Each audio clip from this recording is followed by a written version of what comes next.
राज और पूजा एक साथ पढ़ाई करते थे। वह दोनों एक अच्छे दोस्त थे।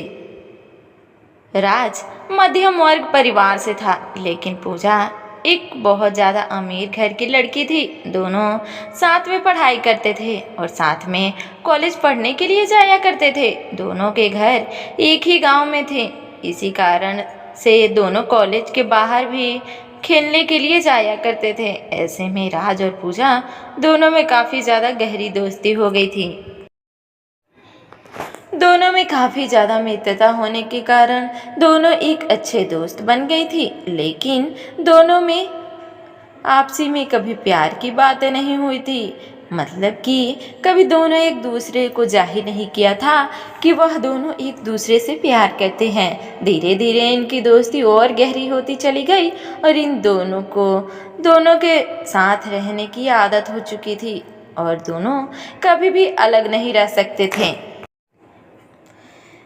धीरे धीरे राज को पूजा से बेइंतहा प्यार हो गया था, लेकिन पूजा को इस बारे में नहीं पता था। पूजा हमेशा चाहती थी कि वह एक अमेरिका तथा विदेश में रहने वाले लड़के से शादी करेगी जो बहुत ज़्यादा अमीर होगा, लेकिन राज एक मध्यम वर्गीय परिवार से था। इसी कारण से पूजा का ध्यान राज पर नहीं गया। पूजा हमेशा से ही चाहती थी कि हमें अमेरिका में रहने वाले लड़के जो बहुत ज़्यादा अमीर होते हैं और पैसे भी कमाते हैं, मैं उसी से शादी करूंगी और उनके साथ पूरी जिंदगी भर खुश रहूंगी।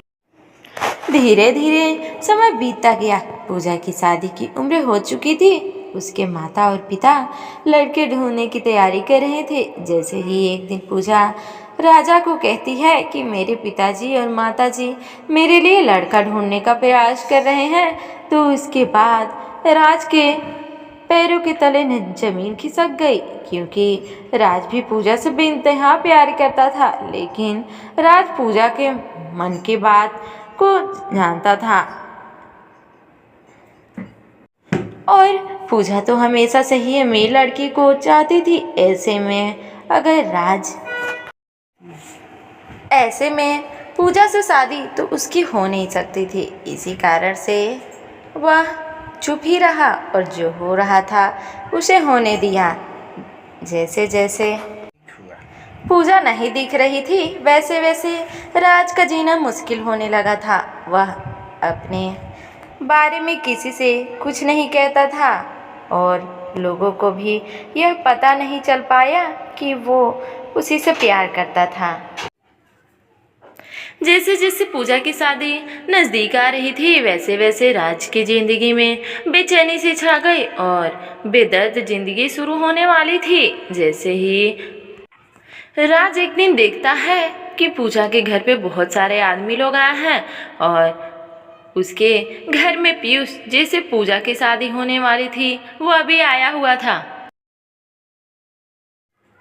इतना देखते ही राज सब कुछ समझ गया कि पूजा की शादी फिक्स होने वाली है और राज मन ही मन अपनी औकात पर पछता रहा था कि अगर मेरे पास भी बहुत ज़्यादा पैसे होते तो ये अमेरिका वाले मेरी पूजा को अपना नहीं बनाता। जैसे ही पूजा की शादी फिक्स हो गई, उस दिन रात में राज रात भर नहीं सोया और रात भर वो अपने बिस्तर पर पड़ा रहा और रोता रहा। मैं प्यार भी ऐसे किया कि मैं उससे बता भी नहीं सकता और न ही शादी कर सकता हूँ। इसके बाद राज फिर सुबह उठकर और पूजा के घर चला जाता है, क्योंकि पूजा ने उसके घर आई थी राज को बुलाने के लिए। दोनों की शादी में महज कुछ ही दिन बाकी थे। पूजा अपनी शादी को लेकर बहुत ज़्यादा खुश थी। इधर राज अपनी ज़िंदगी को लेकर सपने रात भर रोया करता था। पूजा की शादी होने ही वाली थी, सभी तैयारियों में बिजी थे। पूजा राज को अपने साथ कभी मार्केट लेकर जाती है तो कभी कपड़े खरीदने के लिए। रुक, अभी दर्जी के यहाँ राज बेचारा पूजा की शादी को लेकर बहुत ज़्यादा तैयारियां कर रहा था। राज को मन ही मन बहुत ही ज़्यादा उदास भी रह रहा था। उसकी जिंदगी में से पूजा जो जाने वाली थी, लेकिन फिर भी वह किसी से कुछ भी नहीं कह रहा था और अपना काम सही और सही समय पर कर रहा था।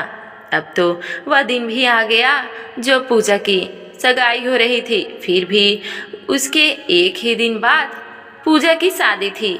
सभी मेहमान लोग आ चुके थे। राज मेहमान की खातिरदारी कर रहा था। अब तो बाराती भी आने लगे थे। पूजा की ओर वह बढ़ते ही खातिरदारी अथवा सम्मान करने के लिए तत्पर खड़े थे। आपको एक बार चुपचाप सब कुछ जानकर भी वह चुप था। अब तो पूजा की शादी भी पीयूष से हो गई थी। बस वह अब घूमने फिरने और हनीमून मनाने के लिए कहीं दूर जाने वाला था। राज मन ही मन उदास हो रहा था। पूजा को लेकर खो गई चिंता ही छोड़ देते, क्योंकि अब तो पूजा की शादी भी हो गई थी। अब तो कुछ नहीं होने वाला था। पीयूष और पूजा दोनों एक साथ घूमने के लिए चले जाते हैं। दोनों साथ में जब घूमने जाते हैं तो वहाँ पे एक मॉल में शॉपिंग करने के लिए रुकते हैं। पूजा और पीयूष दोनों जैसे ही मॉल में शॉपिंग करने के लिए अंदर जाती है तो पीयूष को किसी प्रकार का काम लग जाता है। वह कहता है कि तुम गाड़ी लेकर अपने घर चले जाओ, मैं काम करके घर वापस आ जाऊंगा। जैसे ही गाड़ी लेकर पूजा घर आ रही थी तो गाड़ी में ही उसका मोबाइल छूट गया था। उसके मोबाइल में एक लड़के का फ़ोन आ रहा था, जिसकी फ़ोटो भी उसकी कॉलर आईडी पर लगा हुआ था। वह लड़की तो बहुत ज़्यादा सेक्सी थी, नग्न अवस्था में फ़ोटो लगा हुआ था। यह देखकर पूजा को गुस्सा आ गया और उन्होंने सोचा कि यह कौन लड़की है तो मेरे पति को फ़ोन कर रही है। पूजा गुस्से में फ़ोन उठाती है।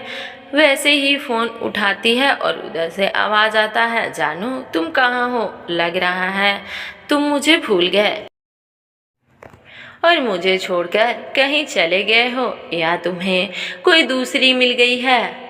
अब तो तुम मुझे फ़ोन भी नहीं करते हो। यह देखकर पूजा को बहुत ज़्यादा गुस्सा आ जाता है और वो फ़ोन काट देती है। जैसे ही पूजा फ़ोन करती है वह बहुत ज़्यादा गुस्से में होती है और गाड़ी इधर उधर और बहुत ही ज़्यादा स्पीड में चलाने लगती है। गाड़ी स्पीड चलाने के क्रम में उसके सामने एक बहुत बड़ी सी गाड़ी आती है और पूजा गाड़ी को कंट्रोल नहीं कर पाती है और उस गाड़ी को जाकर टक्कर मार देती है। पूजा जैसे ही गाड़ी को टक्कर मारती है वह बेहोश हो जाती है।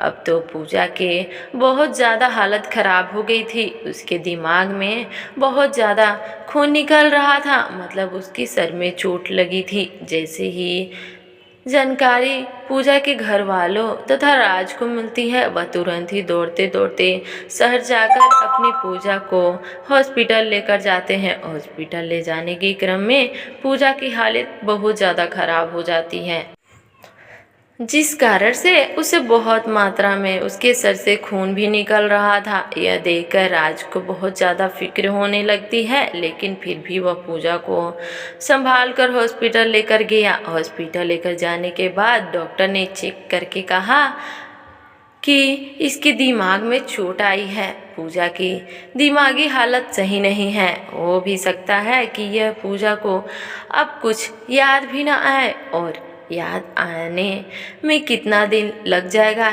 यह भी नहीं कहा जा सकता।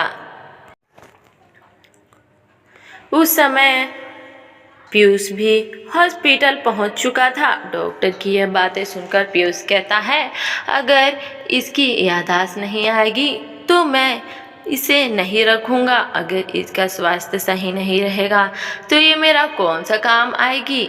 इससे बेहतर होगा कि मैं कोई दूसरी शादी कर लूँगा। आप अपनी बेटी को देख लीजिए। यह बात पीयूष कहता है पूजा के माता पिता से, लेकिन पूजा के माता पिता भी इन सभी बातों को नहीं बोलना चाहते थे ना ही सुनना चाहते थे, क्योंकि इसकी बेटी की बहुत ज़्यादा तबीयत खराब होती है और जल्दी से जल्दी चाहते हैं कि उनकी बेटी पूजा सही सलामत हो जाए, उसके बाद जो होगा देखा जाएगा। इतना कहते ही पीयूष वहाँ से चला जाता है और कहता है कि अगर इसकी तबीयत और इसका दिमागी हालत पूरी तरह से सही हो जाएगी तो मुझे बता देना।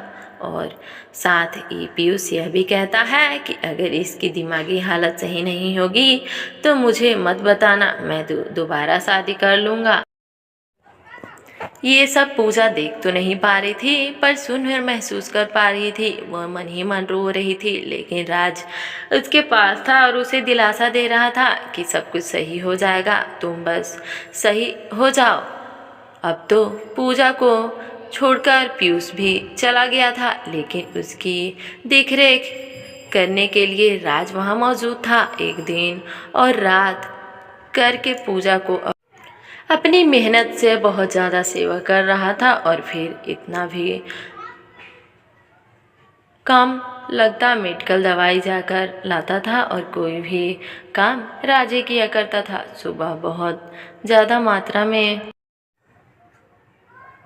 सामान फल पूजा को लाकर दिया करता था, जिसके कारण पूजा को उस पे ज़्यादा प्यार आने लगता था। थोड़ा सा दूर अगर राज उससे जाता था तो वो तुरंत राज की चिंता में खो जाती थी। और लेकिन उसे घर वाले पूजा को कहते हैं कि अब तुम हमेशा राज राज क्यों करते रहती हो, राज तुम्हारा कौन लगता है। राज थोड़ा सा भी कोई काम से अपने घर जाता तो पूजा हमेशा राज को आवाज़ देने का प्रयास करती रहती थी। पूजा को जब भी किसी चीज़ की ज़रूरत होती तो वो राज को ही बुलाती थी।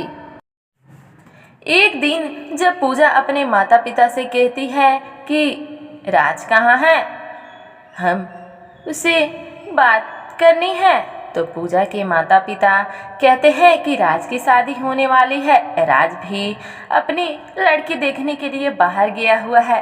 इतना सुनते ही पूजा के दिल में घबराहट होने लगती है और वो कहने लगती है, मेरा राज को लड़की की क्या ज़रूरत पड़ी है। राज तो बोल रहा था कि अब वह शादी नहीं करेगा। फिर उसके माता पिता कहते हैं कि राज की भी शादी की उम्र हो गई है और इसके माता पिता बोल रहे हैं कि शादी करने के लिए इसी कारण से राज अपनी लड़की देखने के लिए गांव से बाहर गया है। फिर वह कहती है कि मुझे उससे ज़रूरी काम है, उसे जल्दी बुला दो। राज के माता पिता राज दोनों तैयार हो रहे थे लड़की देखने जाने के लिए। तभी पूजा के माता पिता को फ़ोन करके कहता है कि राज कहाँ है, तुम शादी कर रहे हो मुझसे। क्योंकि पूजा एक दिन राज को अपने रूम में रोते हुए सुन ली थी और वह यह भी जान गई थी कि राज मुझसे प्यार करता है। इसके बाद राज कहता है कि मैं तो हमेशा से तुमसे ही प्यार करता हूँ और कहता ही रहूँगा। ऐसे में अगर तुम मुझसे प्यार करती हो तो मुझसे शादी कर सकती हो, वरना मैं अपनी लड़की देखने के लिए जा रहा हूँ। मैं पिता के साथ लड़की देखने जा रहा हूँ। उसके बाद पूजा राज का हाथ पकड़ लेती है और कहती है कि मैं तुम्हारे साथ जीना मरना चाहती हूँ। मैं भी तुमसे बहुत पहले से ही प्यार करती थी, लेकिन मैं अपने प्यार को समझ नहीं पा रही थी। मुझे तो इतने अमीर लड़का चाहिए तो शादी करने के लिए, लेकिन अब मेरी सोच बिल्कुल बदल गई है। अब मैं तुमसे शादी करने के लिए तैयार हूँ। फिर कुछ दिन बाद पूजा पूरी तरह से ठीक हो जाती है और फिर अपने घर वापस चली जाती है। उसके बाद पूजा के पिताजी उसके माता पिता को बुलाते हैं और कहते हैं कि बेटे ने कहा था कि वह पूजा से शादी नहीं करेगा, वह लोग अब सारा रिश्ता तोड़ने वाले हैं। उसके बाद पीयूष माफ़ी मांगता है और कहता है कि मैंने गलती से बोल दिया तो मुझे लगा कि अब पूजा सही नहीं होगी, लेकिन अब तो पूजा बिल्कुल सही हो गई है। मुझे पूजा को रखने में कोई आपत्ति नहीं है। लेकिन पीयूष की हकीकत जानने के बाद पूजा कहती है कि उसका चक्कर बाकी अन्य लड़कियों से भी चलता है, इसी कारण से मैं उससे शादी नहीं कर सकती हूँ। इसके बाद पीयूष बहुत ज़्यादा ही मिन्नतें करने लगता है, लेकिन राज के माता पिता और पूजा के माता पिता नहीं मानते हैं। उसके बाद पूजा अपना सारा रिश्ता तोड़ती है और दोनों फैमिलियों के बीच पूरी रिश्ता ख़त्म हो जाता है। उसके बाद पूजा और राज की शादी बड़े धूमधाम से सभी की अनुपस्थिति में हो जाती है। शादी के दिन पूजा और राज बहुत ज़्यादा खुश थे। पूजा को क्या मालूम चल रहा था कि पैसा कुछ भी नहीं होता है। अगर ज़िंदगी में प्यार नहीं है तो पैसों की कोई अहमियत नहीं होती।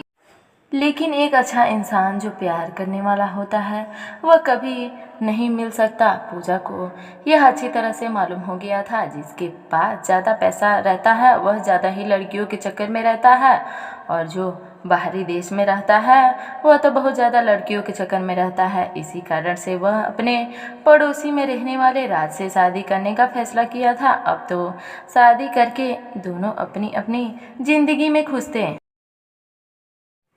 धन्यवाद।